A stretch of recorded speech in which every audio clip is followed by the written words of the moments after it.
సంవత్సరాల తరబడి ఎన్ని మందులు వాడినా మీ మోకాల నొప్పులు తగ్గట్లేదా? ప్రాణ పెయిన్ క్లినిక్ లో అత్యాధునిక చికిత్స. కరోనా రాకుండా మీరు కోవిషీల్డ్ టీకా వేసుకున్నారు కదా, భయంతో 2-3 డోసులు తీసుకున్నారా?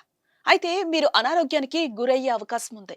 మీ మెదడులో రక్తం గడ్డకట్టొచ్చు, ప్లేట్లెట్ కౌంట్ తగ్గిపోవచ్చు. ఈ విషయం చెప్పింది ఎవరో కాదు, కోవిషీల్డ్ తయారు చేసిన కంపెనీయే చెప్తోంది. కోవిషీల్డ్ తో భయంకరమైన దుష్ప్రభావాలు ఉన్నమాట నిజమేనని కోర్టు ఎదుట ఒప్పుకుంది. దీంతో దేశవ్యాప్తంగా ఆ వ్యాక్సిన్ తీసుకున్న వారి వెన్నులో వణుకు మొదలైంది.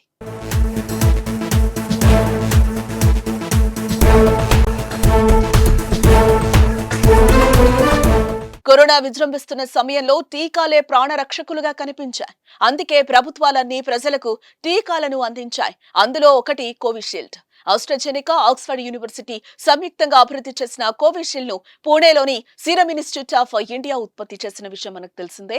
మన దేశంలో కోవిషీల్డ్ వ్యాక్సిన్ ను ఉచితంగా వేయడంతో పాటు సుమారు 85% మంది ప్రజలు ఈ టీకాను తీసుకున్నారు. ఈ వ్యాక్సిన్లు వేయించుకున్న వారికి గుండెపోటు వచ్చే అవకాశాలు ఉన్నాయని, అదేవిధంగా కార్డియాక్ అరెస్ట్ అయ్యే ప్రమాదం కూడా ఉందని, మెదడు దెబ్బతినే ప్రమాదం కూడా ఉందని ఆ వ్యాక్సిన్ తయారీ కంపెనీ ఆస్ట్రాజెనికా స్పష్టంగా ఒప్పుకోవడం ఇప్పుడు సంచలనంగా మారిందని చెప్పుకోవచ్చు.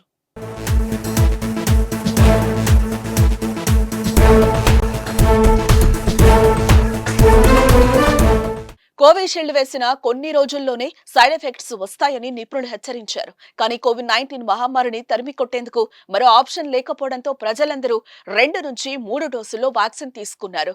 ఈ టీకా కారణంగా అనారోగ్యానికి గురవుతున్నారని, మరణాలు కూడా సంభవిస్తున్నాయని బ్రిటన్ కోర్టును బాధితులు ఆశ్రయించారు. కోవిషీల్డ్ పై జామీ స్కాట్ అనే వ్యక్తి మొదటి కేసు వేశాడు. ఏప్రిల్ 2021లో తనకు వ్యాక్సిన్ అందిందని, దీనివల్ల రక్తం గడ్డకట్టి మెదడుకు శాశ్వతంగా గాయమైందని అతడు ఆరోపించాడు. టీకా వల్ల తాను లేవలేని పరిస్థితికి చేరుకున్నానని కోర్టుకు వివరించాడు. అయితే ఈ ఆరోపణలను మొదట ఆస్ట్రాజెనికా ఒప్పుకోలేదు.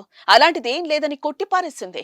కానీ ఈ ఏడాది ఫిబ్రవరిలో కోర్టుకు సమర్పించిన డాక్యుమెంట్లలో ఒకదానిలో కోవిషీల్డ్ చాలా అరుదైన సందర్భాల్లో టీటీఎస్ కి కారణమవుతుంది అని అంగీకరించినట్లుగా నివేదిక తెలిపింది. టీటీఎస్ అంటే ట్రాంబోసిస్ విత్ థ్రోంబోసైటోపెనియా సిండ్రోమ్. దీనివల్ల రక్తం గడ్డకట్టడం, మానవ రక్తంలో ప్లేట్లెట్ కౌంట్ వంటివి జరుగుతాయని అంగీకరించింది.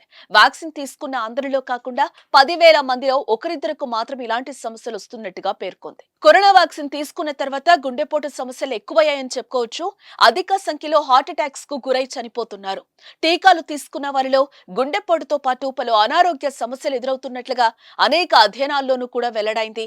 ఇప్పుడు కోవిషీల్డ్ తీసుకున్న దుష్ప్రభావాలు కలుగుతాయని డైరెక్ట్ గా ఆస్ట్రాజెనికా చెప్పిన విషయం బయటకు రావటం ఆందోళన కలిగిస్తోంది.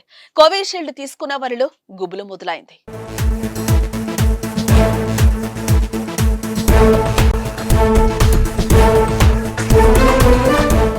సుమన్ టీవీలో మీ పర్సనల్ అండ్ బిజినెస్ ప్రమోషన్స్ కోసం కింది నెంబర్కి కాంటాక్ట్ చేయండి.